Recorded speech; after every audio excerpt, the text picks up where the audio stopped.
So I think that there's just this very prescriptive type of or series of expectations, and I think that more and more, I think I'm seeing a lot of people within our brown communities are they're stepping away from that, and they're choosing to listen to whatever it is that their inner guidance is telling them, and they're paying attention to the trauma. Like when I was growing up, we didn't have the word anxiety.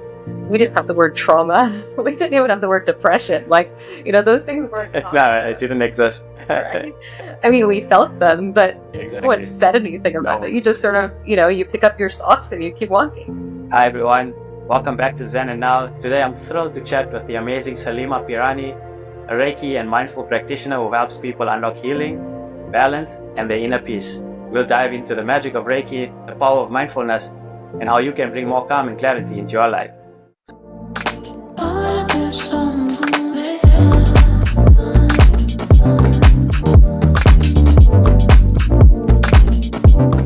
Welcome to the show, Salima. Thank you for joining us. Thank you, Kishan. It's a pleasure to see you and to talk to you again. Yes, I guess this is our second meeting. It's our second. Well, we've been on the phone before, but never done this before, so this is a totally different thing. No, amazing. It's amazing to connect with people doing so much in the wellness space. Trying to improve people's lives, and when your profile and your personality came across, I was like, no, I have to try and reach out to her and see if we can get her expertise and guiding light to help somebody else who actually needs it in this moment. Great. Well, I'm happy to be here. Perfect. Before we begin, for the listeners who don't know who Salima is, just give us a little background into who Salima is and who the practitioner is, who the Reiki practitioner is. Yeah. So, as a person, there's so many things I could say.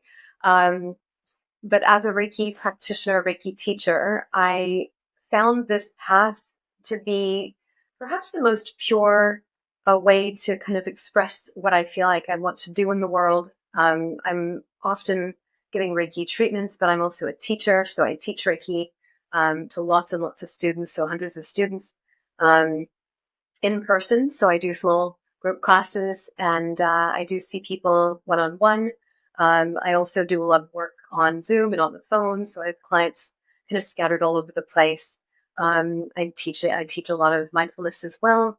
A lot of the time I'm doing mindfulness right now with corporations or companies. So working with their staff base. And a lot of the time I hear people who say they want more. And so they end up coming for more private lessons or coming onto other platforms that I support. So I'm also a vice chair with the Mindfulness Society of Canada. And so there we do mindfulness instruction, guided meditations, interviews, and so on in the mindfulness space every Sunday. So that's also another thing, another kind of hat that I sort of wear. And then outside of Reiki, I volunteer in other places and other capacities, and I'm an aunt and take care of my folks, my elderly parents. They're aging, so to look after them. And love, doing stuff in the environment. And so, I do a lot of stewarding in our local park here. So hopefully that answers. I don't think I can translate everything, but hopefully that answers your question. No, it does. It does. There's a lot of hats to wear, and I'm sure, you've got so many you've invested yourself so much towards the practice, and I think you're doing amazing work. I mean, I had the opportunity to, be a student, not a student, but on the other side of your healing, and it's helped me tremendously. Just find guidance and find light and find meaningful answers that I was probably seeking at the time or actually needed. So I thank you for providing that for me. You're welcome. I like that you're doing podcasts with people whose work you're already familiar with, which is really lovely. And to me, it says a lot about your integrity. So I'm happy to be here. Thank you also for your time. I guess it's not easy to get people together. It's people's schedules nowadays. It's very difficult. Yeah, you would think that with the pandemic, people would have more time and they would have kind of lessened, all of the kind of extra stuff that they take on. But I feel like with a lot of technology, we seem to be saving time on one hand, but also then filling that time with so many other things on the other hand. Mm-hmm. Um, Do you feel, so do you feel like we're losing a bit of ourselves in a sense of we're a bit more lonelier now than, say pre-pandemic? absolutely. Oh yeah. I feel like people are connected more and they interact on a certain level more with all the social media platforms and Right. all of that kind of interaction, but it's not meaningful interaction. And a lot of it is superficial or surface level interaction. And then when it isn't superficial or surface level, you see the real junk from the inside that comes out. And, in YouTube comments, if you scroll down in a YouTube channel, you'll see all these comments, people arguing back and forth. And so there's almost these two speeds that we have, which is one is like super superficial surface level stuff. And then when we really get down underneath the surface, there's this sort of divisive, kind of this court versus that court and us versus them kind of thing that goes on. And so it's really hard to find meaningful interaction these days. And I think you're right. A lot of people experience isolation, not because they don't have friends, but because they don't have meaningful interaction with those friends. Yeah, I think we find more meaning with the device in front of us, and the person on, or the figment on the other side. We kind of like compare ourselves, I think, a lot to those profiles, and sometimes we go inwards and we like start questioning ourselves. It takes a lot of mindfulness, a lot of self strength to actually detach yourself and say, no, that's not me. That's just my perspective of it. I mean, I myself also, like, but you look at mentors. I mean, you look at people who actually inspire you, but there's a lot that's just very toxic. I myself also, like, you get some comments in it, but it's the mindfulness where I've come from my journey is I've learned to, like, take it with a pinch of salt and just move on, because not everybody in this world is going to like you, and you don't like everybody. So, it goes both ways. I struggled with acceptance from external people a lot, where I always felt like, I'm being so kind. Why aren't you being kind back to me? But it doesn't. I had to learn it doesn't work that way. And I feel like people like yourself and experienced practitioners, I think you have so much of that wealth and wisdom to share. I think a lot of people are tapping into it now compared to, like, say 10 years ago. Oh yeah, I actually started teaching mindfulness on Skype. Remember Skype way back? Oh yeah, yeah. I actually started teaching mindfulness on Skype, and it was something I just started doing because I've been studying how to be a mindfulness instructor with my teacher, and I wanted to get that practice. And so I started I think it was December 2010, with just like a small group, like 5 of my friends who were kind of scattered in different parts of the world. And a lot of people found that kind of outrageous and unbelievable. And at that time, there weren't any apps, there weren't smartphones the way that we have them, and Yeah. so teaching or leading a guided meditation on a device was unheard of at that time, and people thought it was a little strange, but it worked, and obviously it worked because now it's kind of the main way that people come across meditation and mindfulness these days. Yeah, it's receptiveness. I mean, the receptiveness of um, taking that information in. I think most people are now probably listening to podcasts on their earphones or some form of discussion. I think probably, like, say 60% is podcasts, and I think 40% probably other stuff. As because the trend is, like, podcasts are a lot more informative. It gives us some form of, like, acknowledgement. It gives us some form of, like, here and now of what's happening. Whereas before, we had to get the physical newspaper delivered to your door, and, like, of what's happening in the world. It's we've come so far from uh, information that took time to be delivered to you, where now it's just instant. But there's also, like, that uh, it's like a curse and a cure at the same time. I agree. I feel like there's so much more information available to us. I was just thinking about this earlier today, how we used to go and look up things in an encyclopedia. Oh yeah, Or, you had to go to the library and go find exactly. something. We had a library card. That Yeah. was your identity card as well. Right. You have to go to the library, even as a student, your books or your readings were on reserve in the library. You have to kind of, find a Yeah. corner and like really stake out that corner and find all your readings and get them done. Whereas, there's all sorts of stuff now with AI, especially, there's information is just everywhere, but it's the quality of that information and what can you trust now. So there's a different level of intellect that needs to be employed these days. Right. There's a lot more critical thinking and discernment involved. And I think that that's a good thing. I think that in the past, people were told to just absorb information without questioning it.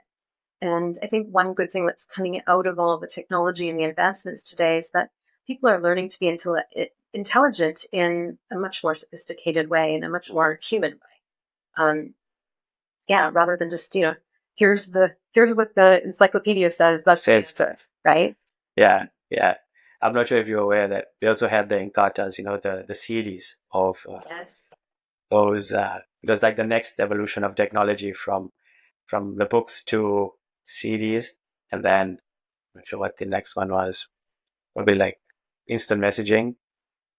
But the Yes. evolution went on. Like we had so many avenues of technology. But I think it was a good transition to be born into. Like I always say, the millennial generation had the best of the decades that we've grown up in, because we've seen transition from human interaction, physical interaction, uh, relationships, uh, anything to do with physical activity, motor neurons, activity with our hands. And then we moved on to uh, the other side of it, where technology started to come in, cell phones. And then slowly, we accepted all of those practices, all those technologies into our world. Whereas now there's so much straight off the bat, kids' minds, I mean, from 0 to 4, I mean, they're probably absorbing so much of blue screen.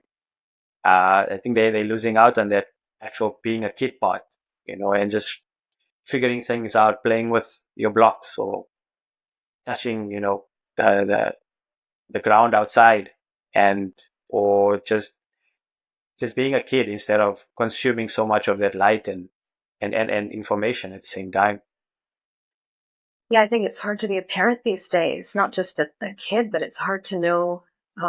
There's so much information out there, and so many people who are pushing information that it's hard for even as a parent. Like I'm not a parent myself, but I am an aunt, a very engaged one. It's sometimes overwhelming. It can be very overwhelming as a caregiver of a child.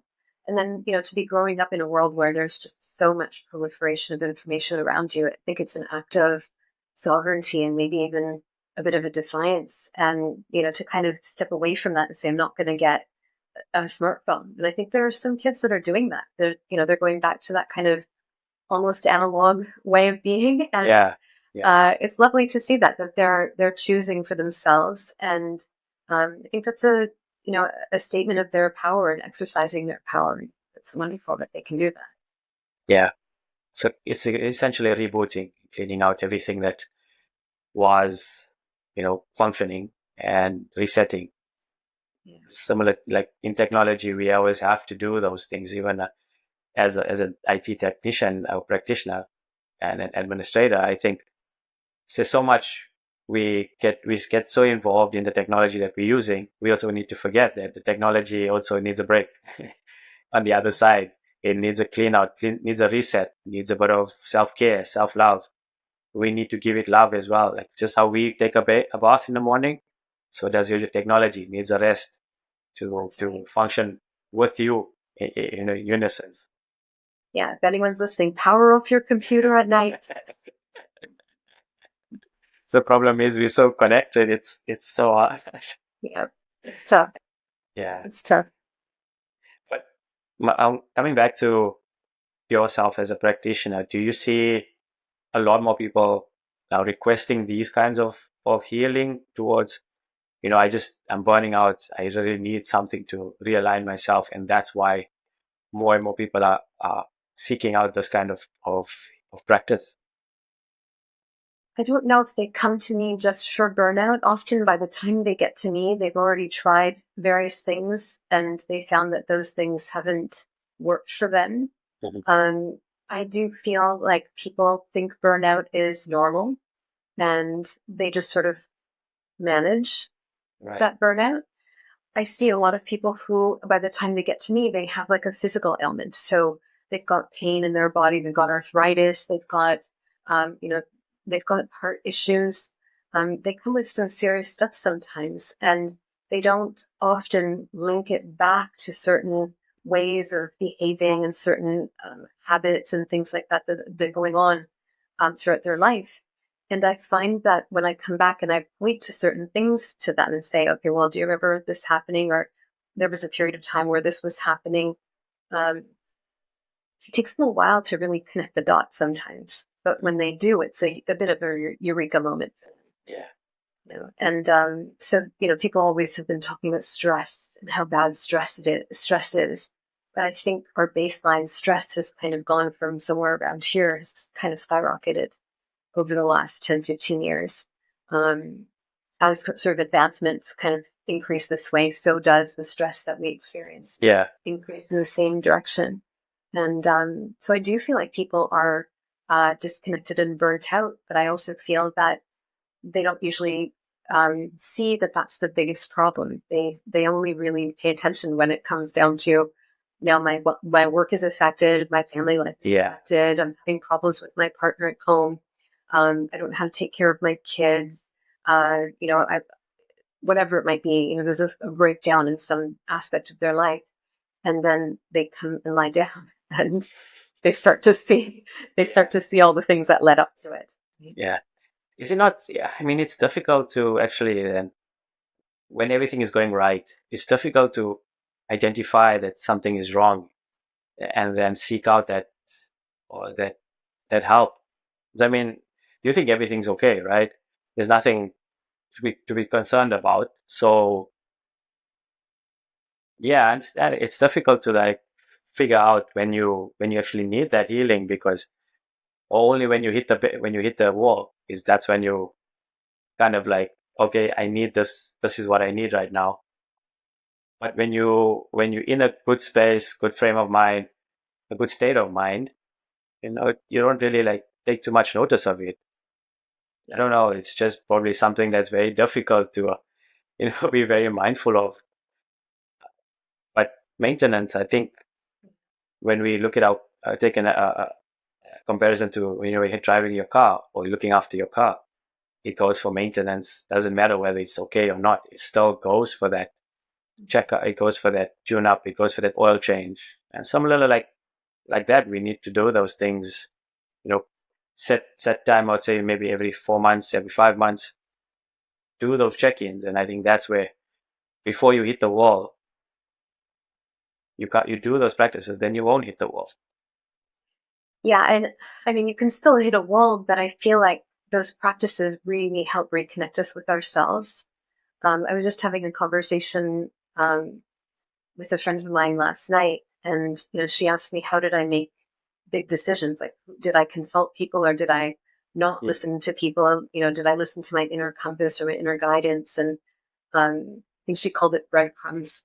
And it's very clear to me that when you have a big decision to make, it's super important to have two things. One is you need solitude and silence and space so that you can allow yourself to go in and take a look at what's going on here Mhm. and see what you're doing, if it's aligned with who you are and where you're going, what you want in your life. And then to have really good, second thing is to have really good mentors. And you might have one really good mentor who would never lead you down the wrong path and only wants the best things for you. Not everyone, unfortunately, has that available to them. It's sometimes hard to discern. And I think Mhm. a lot of the time people settle for lower quality company. There's a saying that says you are the average of the five people that you spend the most time with, Yeah. right? And I think that some people, their five people aren't really, the best five people that they can possibly find.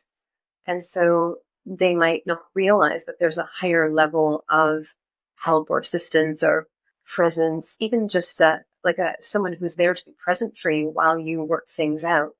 And a lot of people have a problem with that or struggle with that, but they don't really know that they're struggling. Okay. Yeah. I have a question for you. Coming from the brown community, what's the biggest challenge that you, from your perspective, you think that why that happened? Just from a brown community perspective.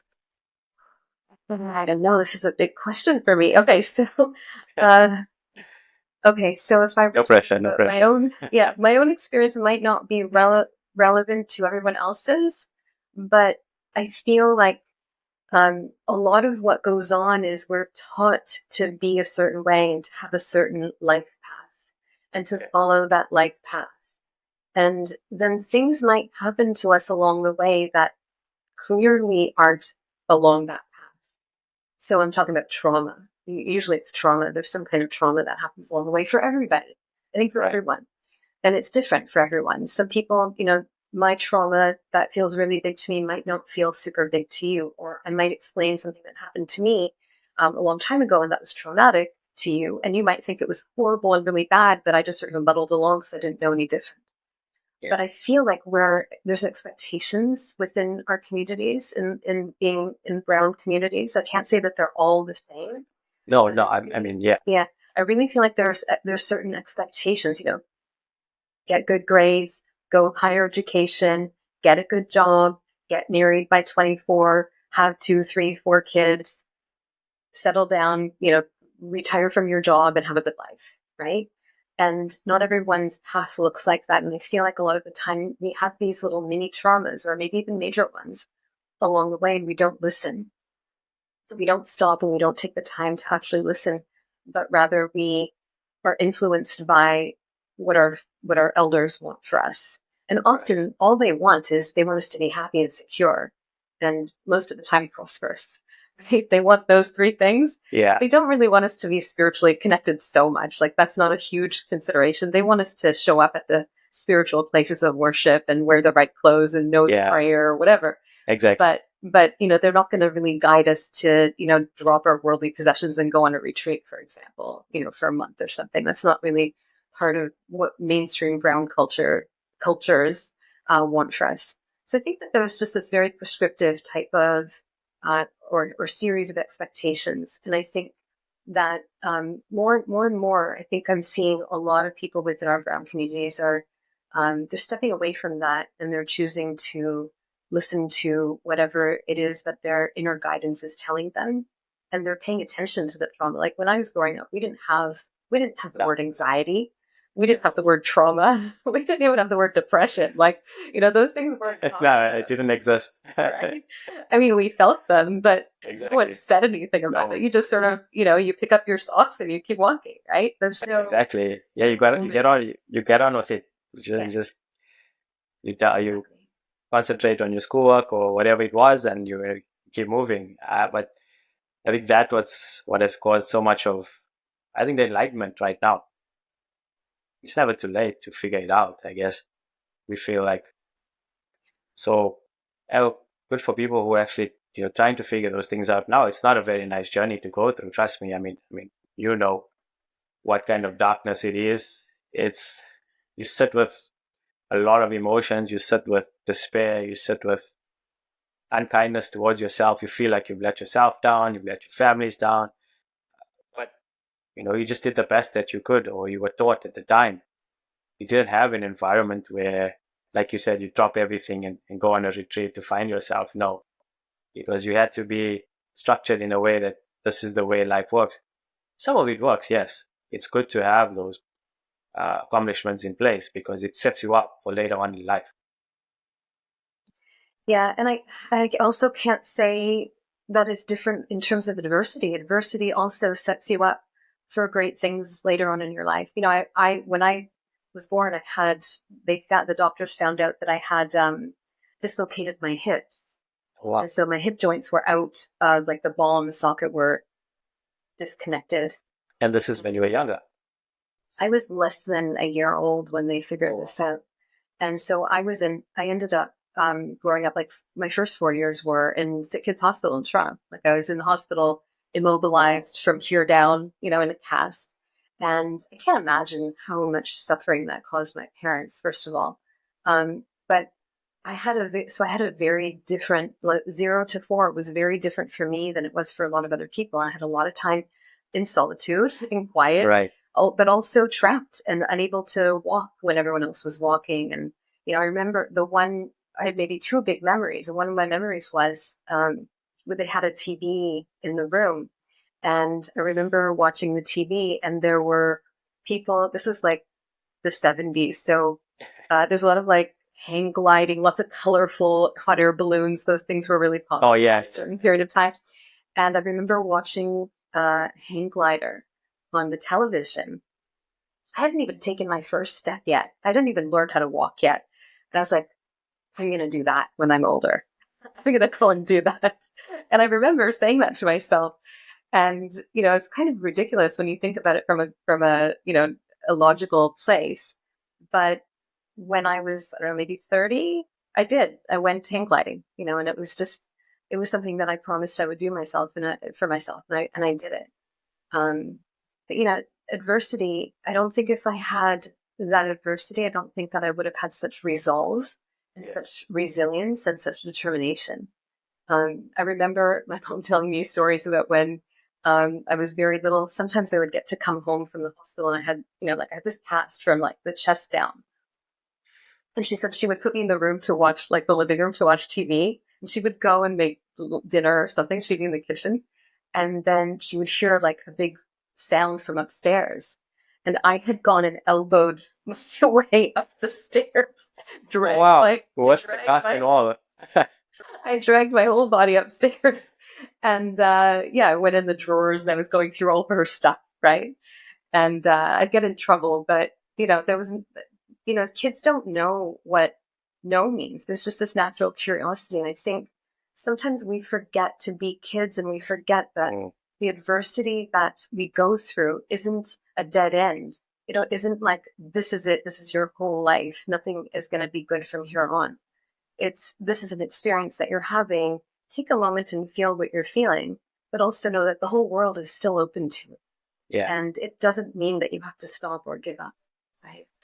Yeah. So I think a lot of my stubbornness comes from adversity, actually. Adversity is a stepping stone to strength.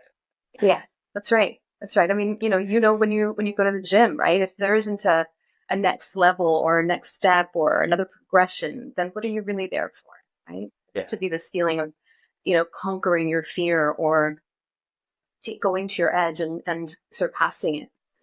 Yeah. And then you know that your time there was worth it. You know that you stepped out when you weren't feeling your best, or you did better than your personal best from the week before. And it feels like it's something that everyone needs to remember is always there. Doesn't matter in what context, it's always there in some way. I mean, just this morning, I didn't have all the energy I usually have in the mornings to go actually and do a workout, but I showed up. I made sure I went out, even though like the workout was really tough.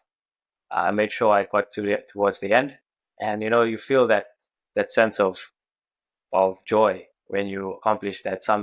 You accomplish that, even just finishing the workout because you didn't have the energy.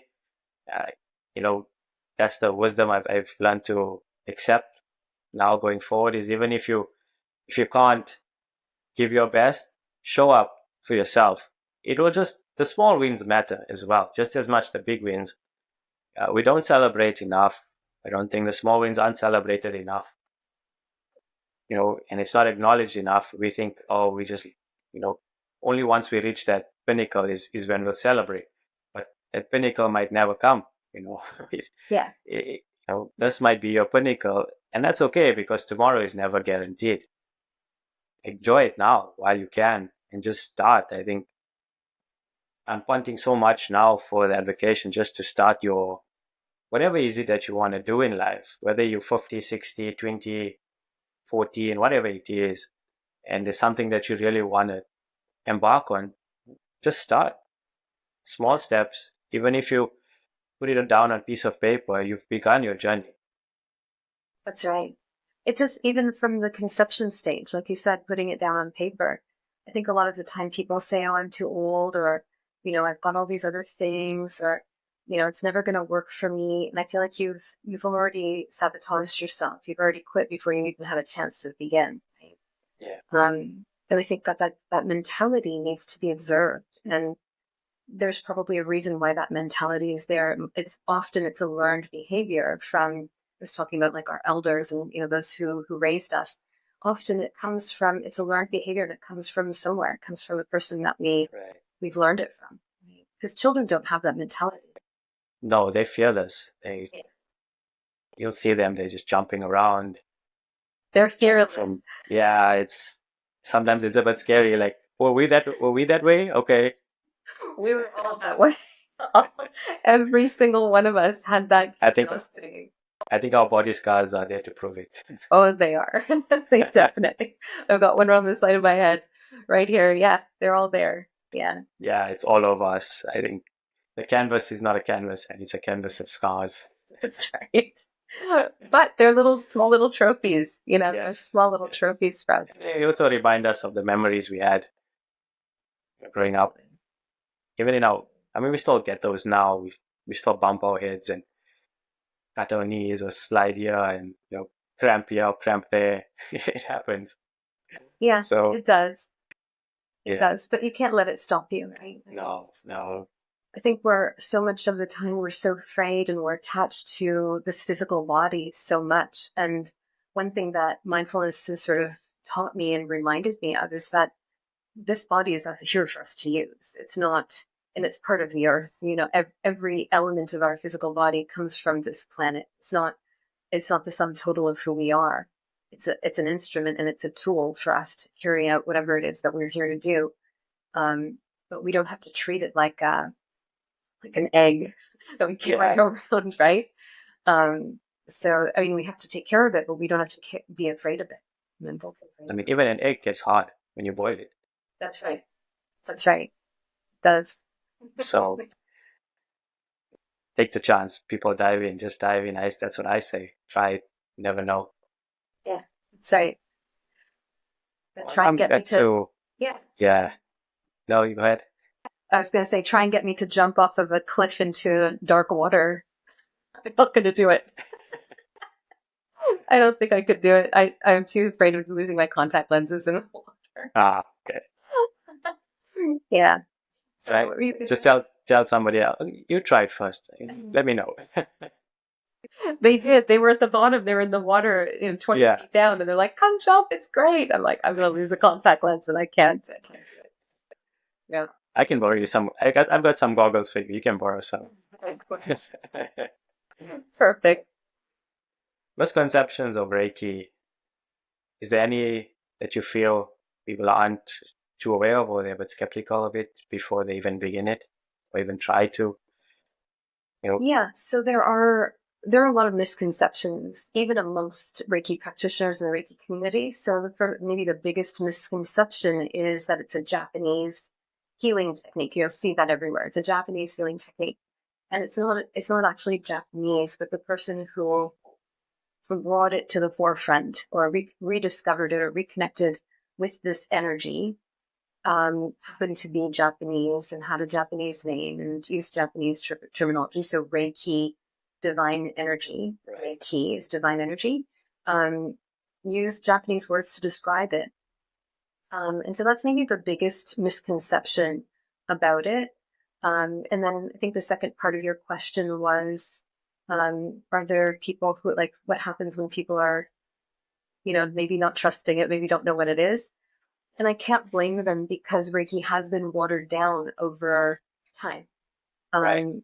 When it was first around in the early 1900s, there's a small group of people in Japan that were practicing, and then a teacher that was from the U.S.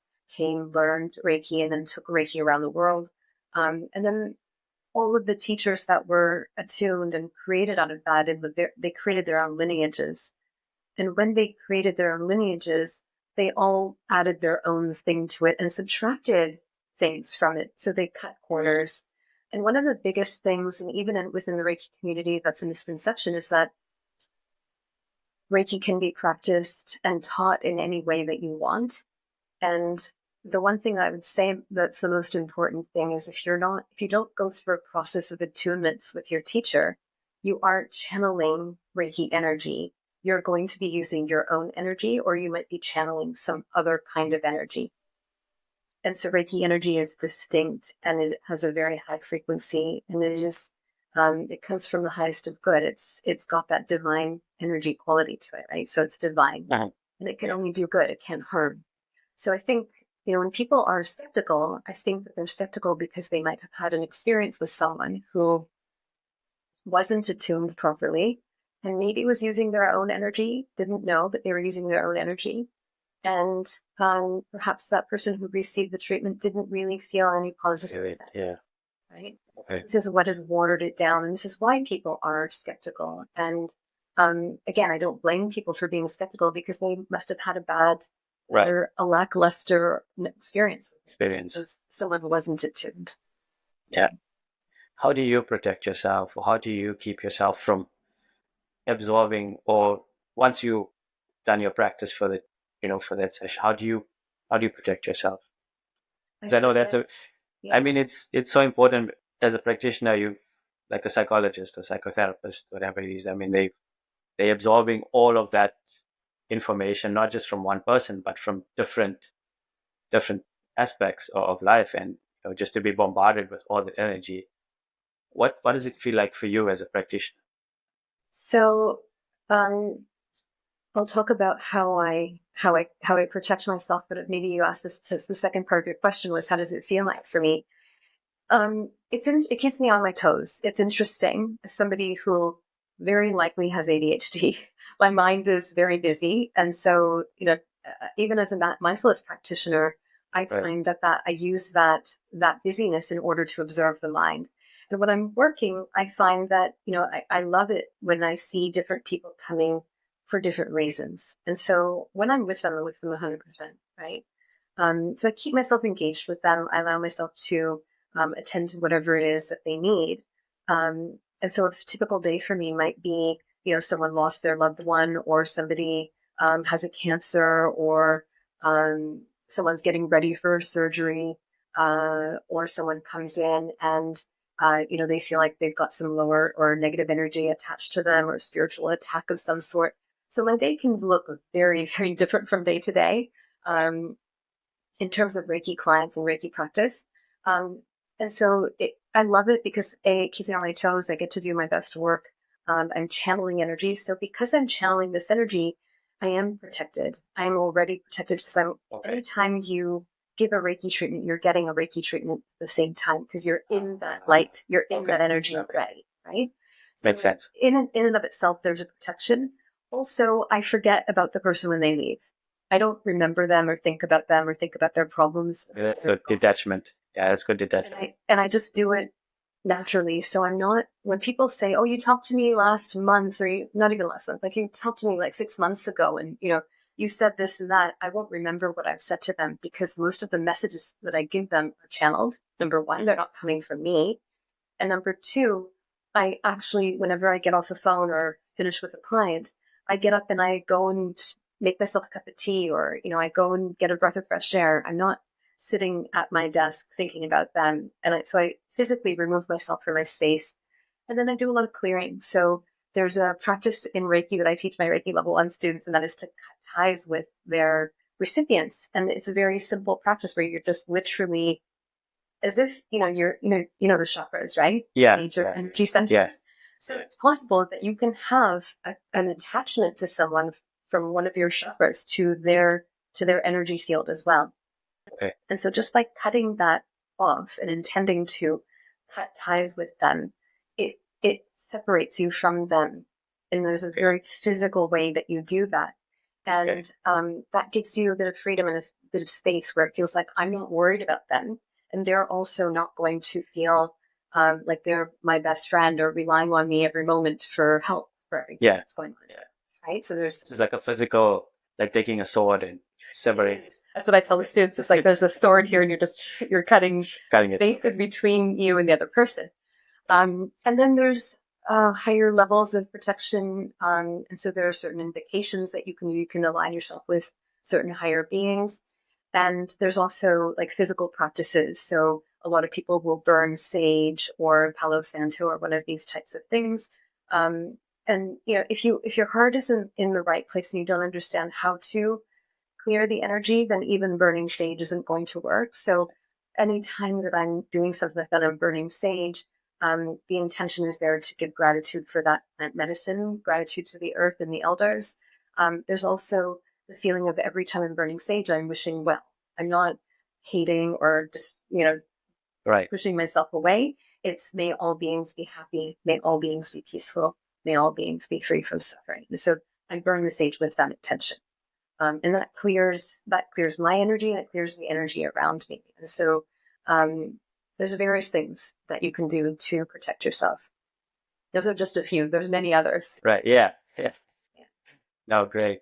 And in terms of any challenges, like when you wanted to start your journey as a Reiki practitioner, did you find any come up against any challenges or things that that you second guess yourself?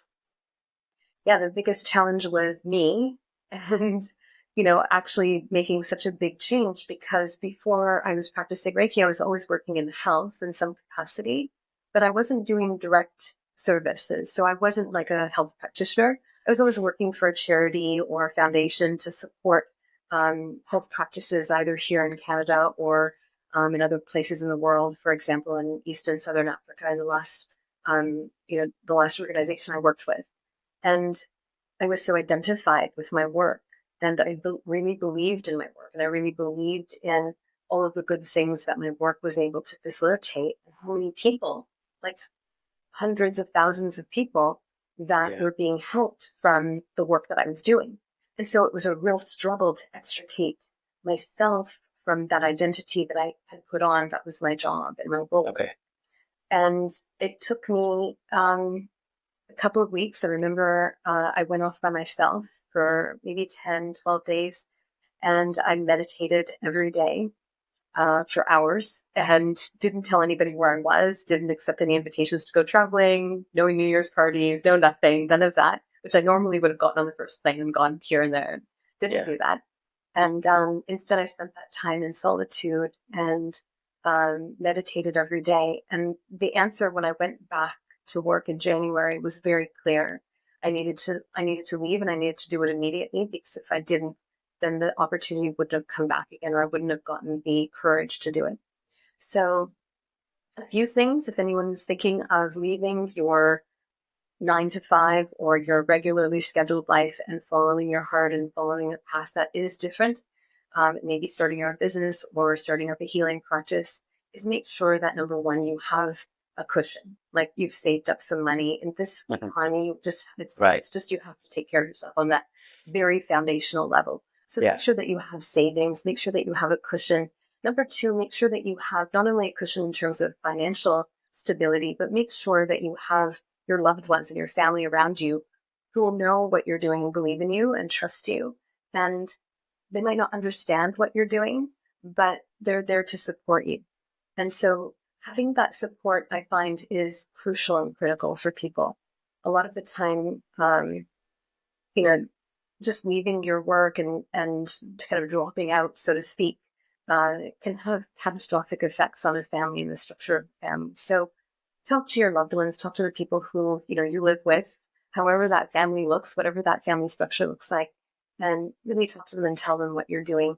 And I feel like in terms of believing in yourself, I feel like the first couple of years of starting something of your own is really all about experimenting. It's really about forming alliances.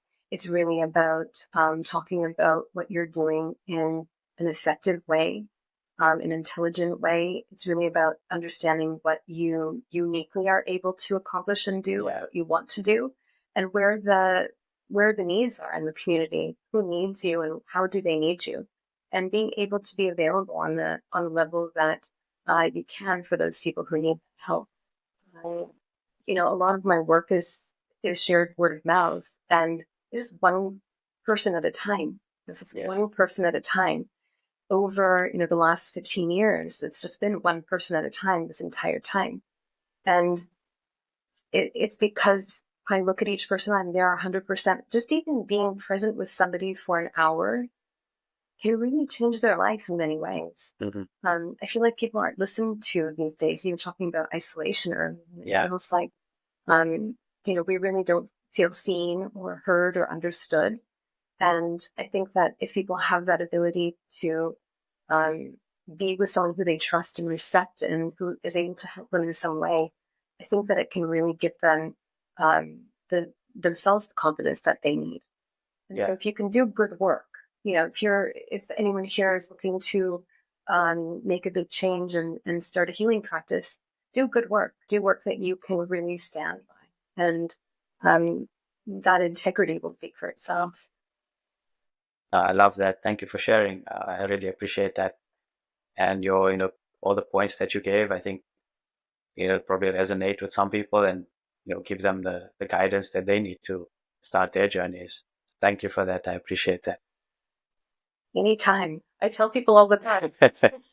So yeah, there's a lot of people. It felt like when you were speaking, it was like a still moment. I don't know if you felt it, but for me, it just felt like a still moment, like a very quiet moment when you were sharing. When you were sharing those thoughts, I just felt very quiet inside me. This is how it felt. Well, I'm glad you were able to feel that, because a lot of the time, the messages that I share, again, they're channeled, right? So this is part of my Reiki practice. It's, when I talk to people all the time, and maybe that message was meant for you, maybe it was meant for a listener or someone who's watching a podcast. But I really do feel like a lot of the messages that I share with people they're channeled, mostly channeled. They're not coming from my personal experience or my mind. Sometimes they're coming from higher places. And if people are giving themselves the opportunity to be still and listen for just a bit, whatever needs to resonate with them will get through to them. So yeah, it should. It's also, I think, the way it comes across and the way you portray the message is so powerful. Hence every time I've spoken to you, I've taken something away from it and gone and worked on it or looked at life or the perspective a different way. Where if I didn't, I probably would have gone down the path of just ignoring it or just letting it sit by itself and not do anything about it. But that's hence why it's so important to have the right people in your community or your network. Hence, then you start vibrating on that level as well. Yeah, we don't operate in isolation, right? We're humans, and so we're not lone wolves like some animals out there. We need community, and we need good people in our communities. It's not just anyone. We need good people around us. Thank you. That's lovely. It's so lovely to hear that. You're welcome. Yeah, it's the truth. That's what it is. It's just the truth and the honesty about it. And truth does hit us differently than fiction. It is true when you say that. I mean, we can lie to ourselves we can talk to ourselves and ignore it for so long until the chicken comes home to rooster, or the rooster comes home. What's it? The rooster comes home to something like that. But the chicken comes home to roost. Sorry. Right. Before we actually have to, face those demons. Mm-hmm. And that's when yeah, it's true. When you see people who don't listen to their inner guidance or their purpose or whatever is calling them, often what happens is they'll come across adversity, and so something will knock them out, or some sort of catastrophe will happen in their life, big or small. And usually, what happens is if they don't listen, then they'll get better, and then they'll be fine for a little while, but then they'll get knocked down again. And then they might be okay, wobbly. They'll continue along, and then they'll get knocked down again. So when the universe comes knocking, it gets louder each time. And so it really does. Very loud. Yeah, it does pay attention, Yeah. I mean, just having a look at your services that you provide, you do Reiki, mindfulness, Akashic soul path readings, in developing psychic awareness and clearing space. For those who aren't aware of what Akashic soul path readings, developing psychic awareness and clearing your space means, you just give us a little insight into what those practices are. Yeah, so the readings that I do, they actually are within the context of Reiki. Okay. So when I started practicing Reiki, my own teacher at some point came to me and said, Salima, you need to be doing readings for people. And I was like, no, I'm not doing that. No, thank you. I trust you and I think you're great, but I'm not doing that because I had pictures in my mind of, the turban and the hoop earrings and the shadow and the crystal ball and then the front window of my house saying psychic, right? And I was like, there's the velour curtains behind me. There was no way I was going to do that, right? And like a dispensary. right? So I went to bed that night and it was sort of haunting me, like it was rattling around in the back of my mind. And I woke up, I just basically went to bed and I asked the guys, like, can you please, like, just help me get over this aversion? And I woke up the next morning and just wrote out all the words on that webpage about psychic readings and psychopath readings. And I sent it off to my email list and I had the first person sign up the next day. Wow. I was like, oh crap, how am I going to do this? And so I realized that I had to do the readings in the context of Reiki. So the messages that come through there, they can be about health, they can be about relationships, they can be about finances and work, or purpose, spiritual connection. They can be connecting with a deceased loved one. So there's some mediumship sometimes that comes in if there's a loved one that wants to give a message. So there's a bunch of different things that can happen. I usually ask my clients to send me or to share when we get on the phone to share some questions with me as a starting point. And so I really focus on what their priorities are. And then there are always other messages that come in anyway. So I will share those as well.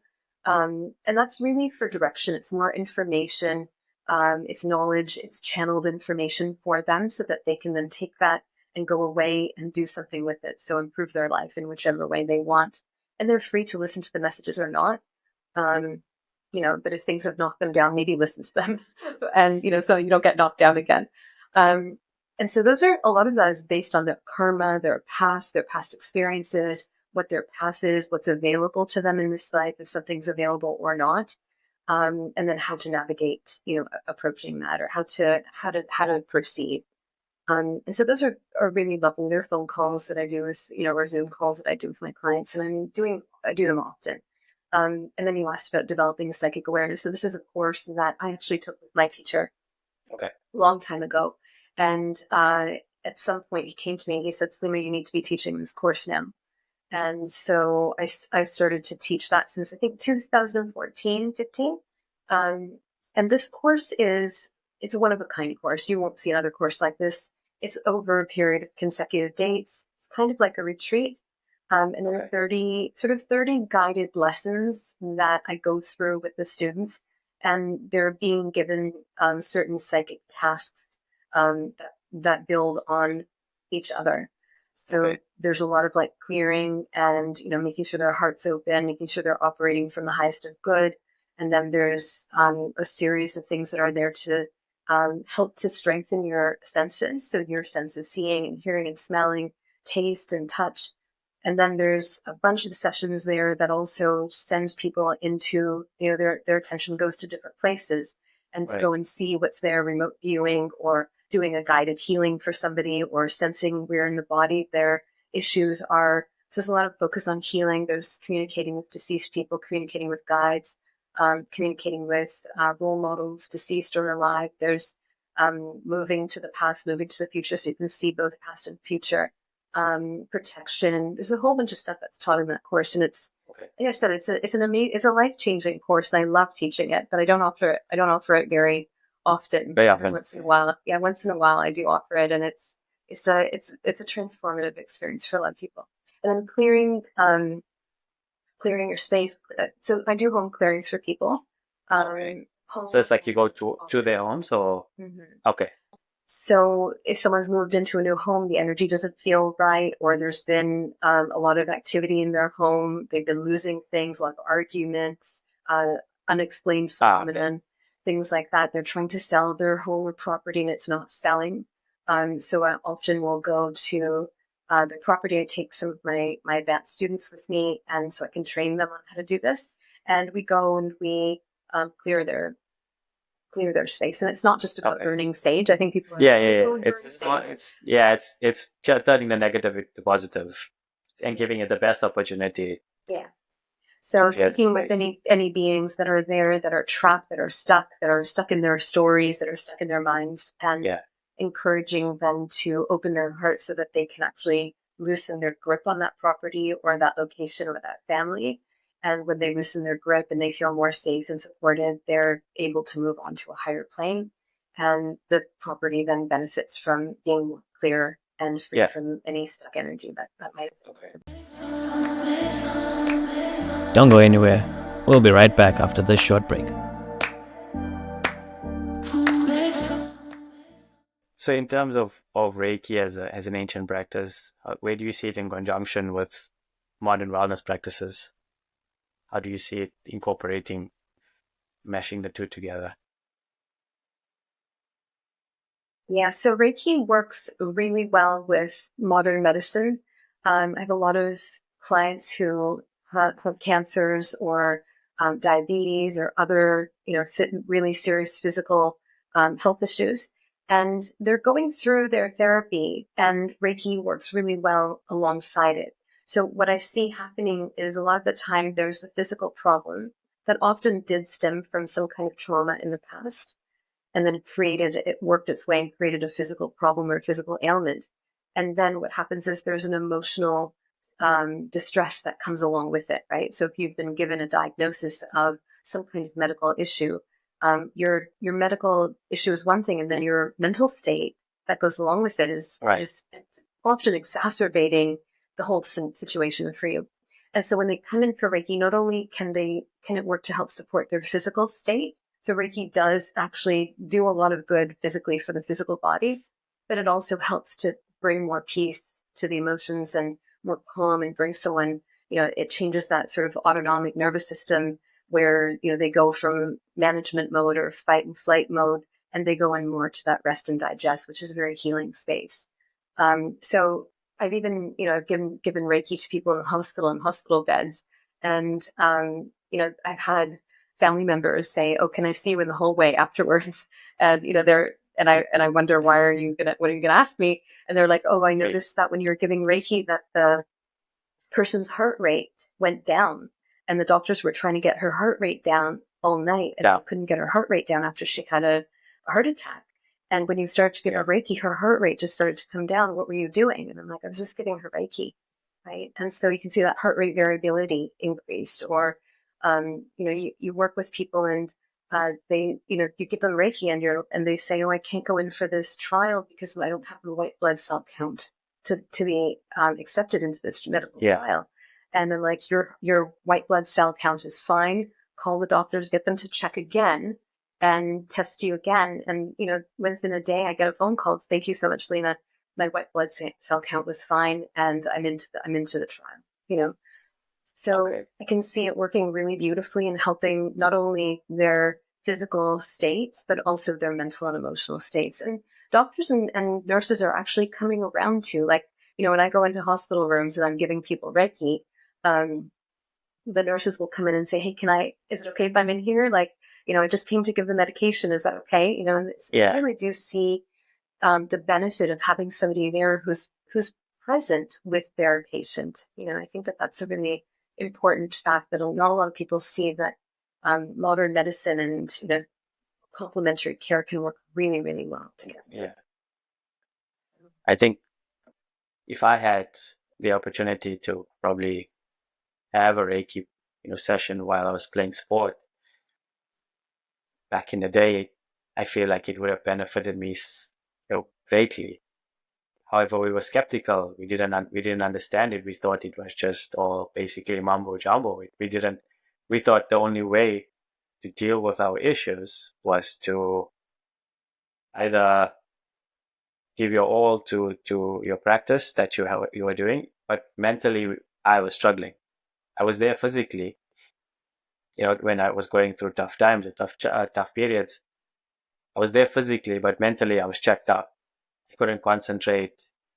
Wasn't giving my best. I wasn't doing my best because there were certain parts of my life away from sport that was just affected me in that arena.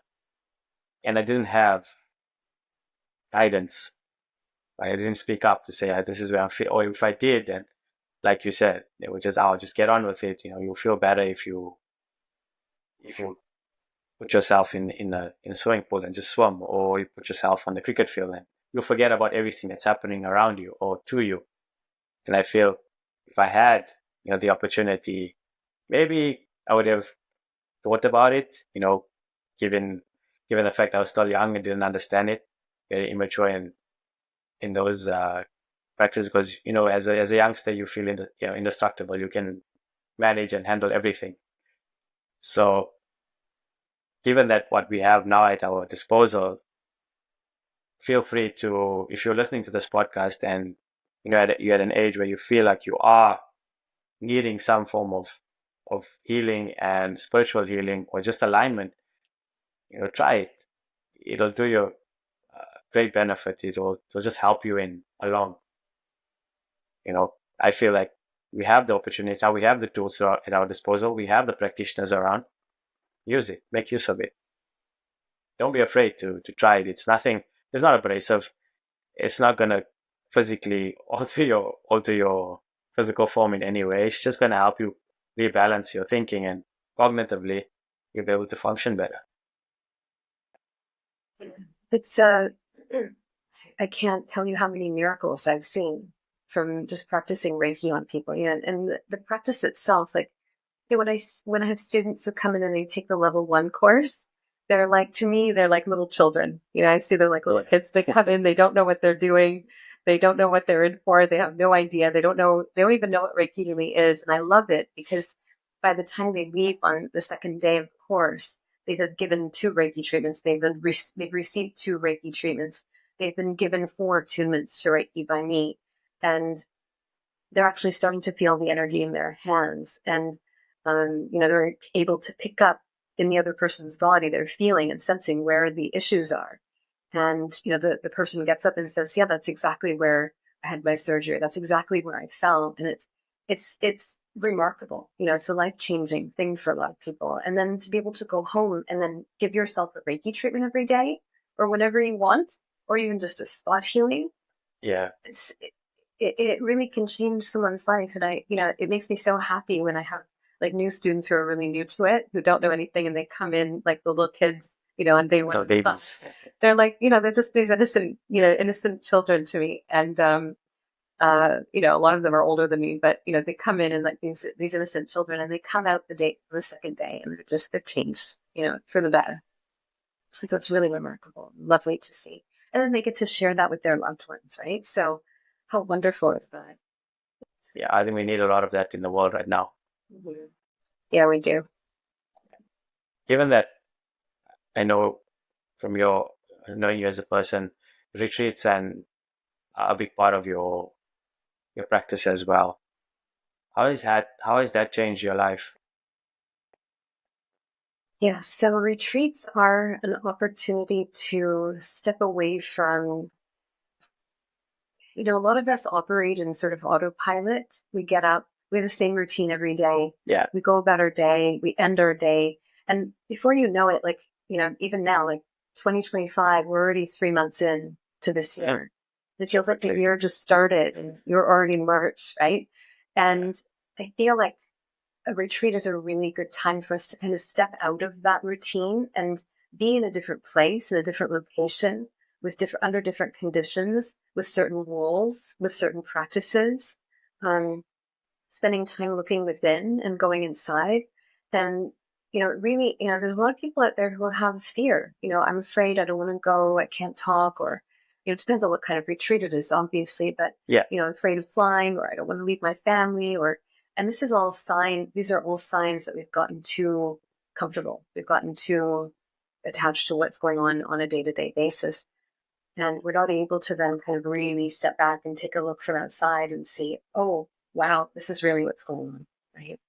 So for me, retreats have been pivotal because they've given me the opportunity to step outside myself and see what's been going on all along and how it doesn't fit me anymore, how I've grown from that, and how I'm still just doing the same things, where I don't need to be doing those same things anymore.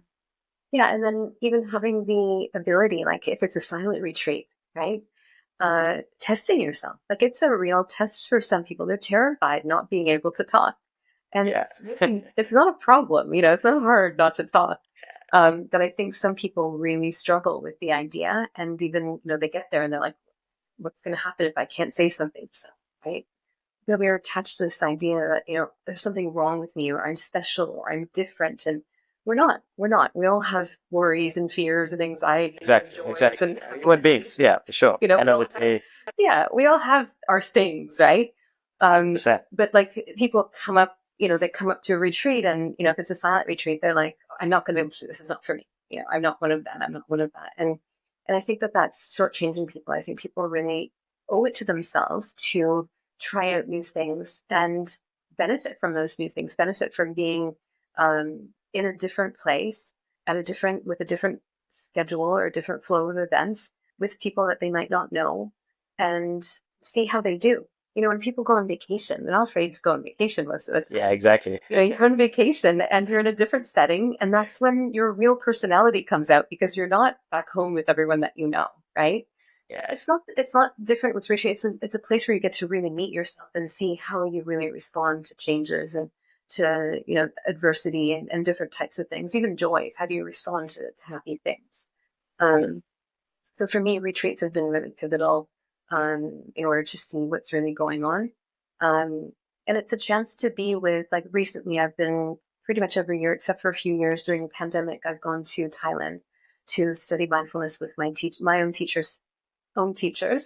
And Nice. being, we're talking about company, like what kind of company do you keep? These people are in like, I can't even, words can't adequately Right. describe the level of generosity and kindness that they have in their hearts. And then not to mention, they're at states of being where they're not suffering like regular people. And when I see them and when I learn from them, it's a reminder of what I'm practicing towards, because I think it's hard for people to believe that things can actually get better because we just see everyday people around us. Yes. And when you actually see a teacher or, an individual you're learning from, and this person doesn't react to a stressor that's going on in the environment the way that everyone else is reacting to it. So I'll give you a quick example. My teacher's teacher came to visit the United States in 2012 and 2013, and I was asked to go and assist with the radios because they were doing live translation from Thai to English.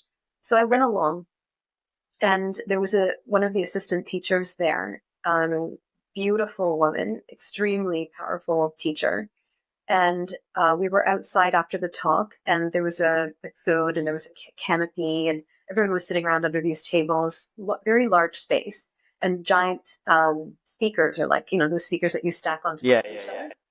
And there was feedback, like, when you hear that high pitch. Oh, yeah. And there was this feedback, and it was really loud. And so everyone kind of made this face, and some people were covering their ears, turning around, looking like, where is it coming from, and who did that?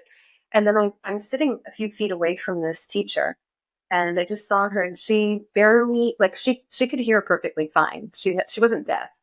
But her reaction to this was remarkable. She smiled, and she was smiling at someone, and she was like, like, just okay. And, like, just, I'm in my calm space. It's not bothering me. She heard it, but her reaction wasn't to contract, and there was no stress. There was no stress that registered. I couldn't feel any stress coming from her whatsoever. And so someone was next to her, and she was like, and she kind of just tapped them on the head. She was like, it's okay. And then, everyone went back to doing what they were doing. And I was just like, I had this real glimpse into a really advanced human being who isn't going to come back and be reincarnated in any body in the future. And I can see this human being who is above the human world and how they really truly are. And just being in that kind of company for a period of time and being able to learn from that kind of individual it's an honor, and it's a gift that not many people will have in this lifetime. And it just, for me, it's worthy of going across the other side of the world and taking some time away from my regularly scheduled life to go and do that. I mean, it's a difficult task to diffuse any situation that's tense, and to have that ability is remarkable. To be able to just calm everybody down when in terms of chaos, that's something you can't. You're born with it, and you learn to enhance it in a way. Well, in this case, she practiced. She practiced. Yeah, that's what I'm saying. Like, she probably had it within her, and she probably then just, took it on and enhanced it in a way where she could, part it on to the next. And that's beautiful, because so much in this lifetime, people are searching for themselves and why they're here, what they're meant to do on this planet.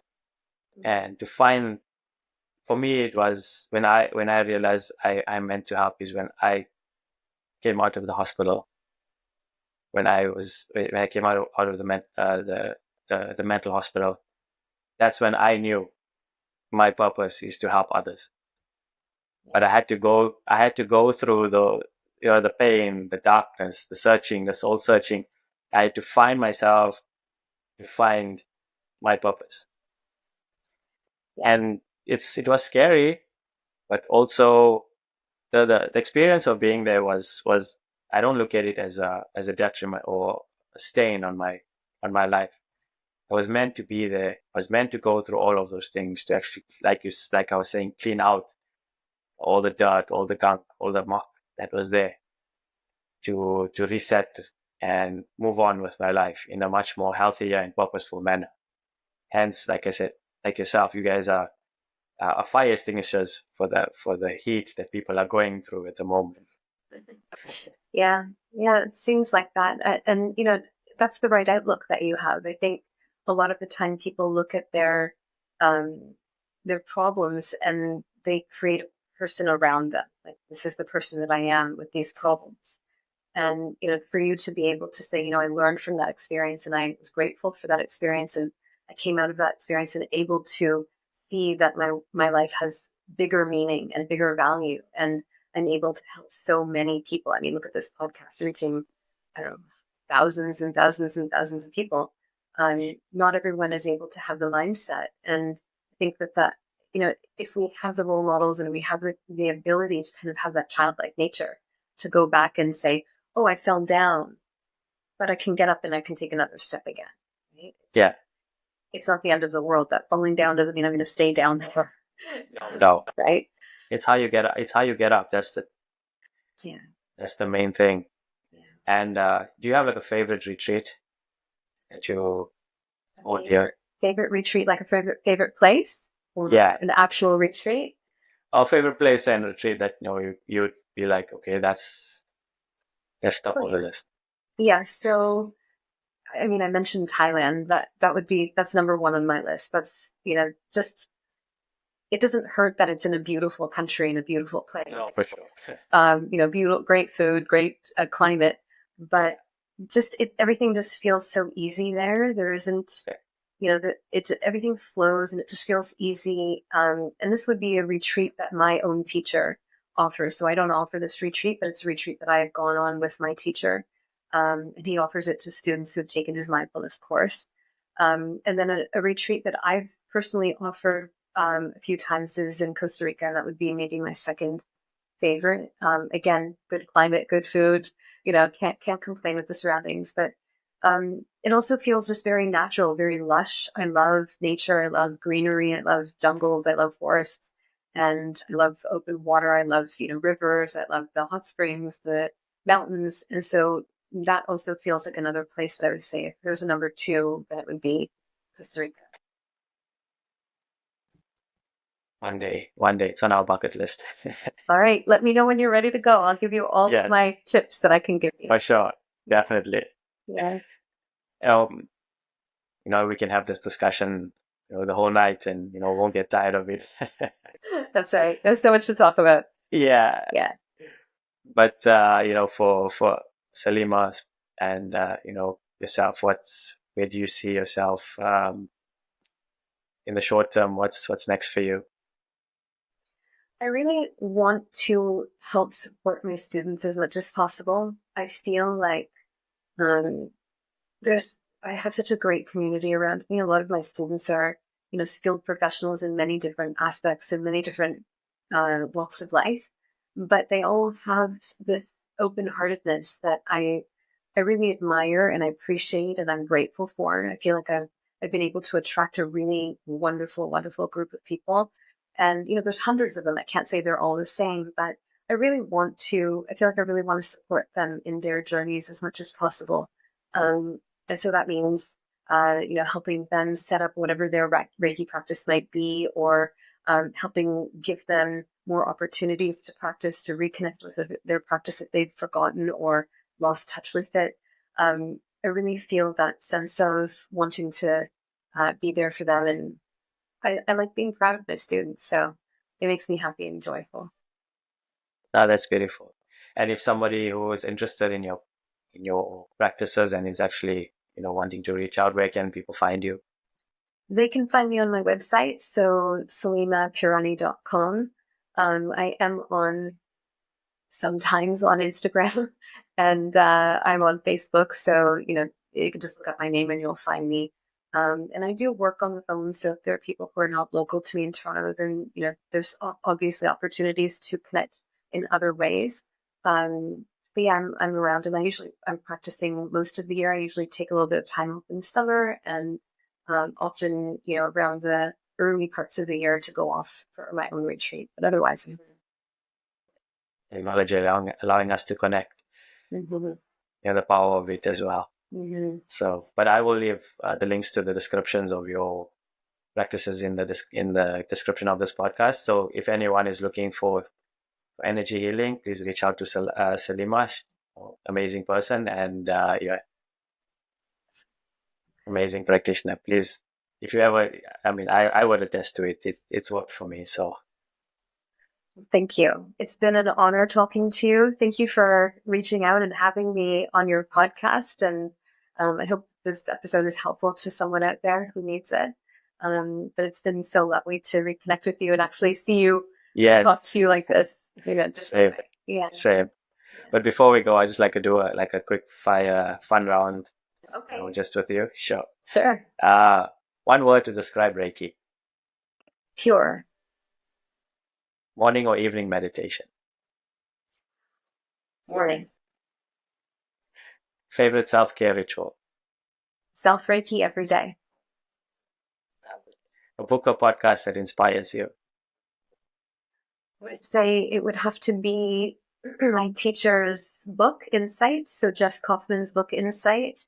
And then podcast, or obviously I could say this podcast. Yeah. I don't watch a lot of podcasts, so I'd have to pick wisely. But I also listen to a lot of Dhamma talks on Dhamma.com. So that's my teacher's teacher in Thailand. And so they're all translated into English from Thai. Your go-to mantra or affirmation? Metta, may all beings everywhere be happy and peaceful. That's beautiful. One thing people must understand about you. I don't sit on a cloud every day, all day, and meditate. I have a very full life and I have a busy life. And I have a busy mind, and I'm still able to practice mindfulness and still able to practice all the good things. So don't let a busy mind fool you into thinking you're a bad meditator. Lovely. And if you weren't a Reiki practitioner, what would you be doing? There's only one reality, and this is it. I don't know. That's a good answer. I don't know. I'd probably be stressed out working in an office somewhere. I don't know. Stressed Eric. I remember that animation. His eyeballs are like sticking out. Right. Yeah, I would have given up at some point and I'd be here. I don't think I could. Yeah, you're meant to be there. Yeah. No, I get you. I understand you fully. No, but thank you, Salima. I truly appreciate your time. You're talking to us today. Truly inspirational. So it's like a therapy session for me. So thank you. It's funny. I didn't mean to make a therapy session, but I'm glad you. No, it's good to chat with like-minded people, and people doing so much good in the world, and I appreciate you taking the time. So I thank you. And I thank you. I hope you continue doing this podcast. I hope it reaches many, many people and helps a lot of people along the way too. That's the goal. That's the goal. Thank you. Thank you. Yes, guys. Thank you so much for joining in this podcast. I hope it's been an inspirational one. Maybe a little bit of a deep one as well. But yes, remember to subscribe and follow the channel and podcast. And until the next one, everyone, stay zen. Thank you so much.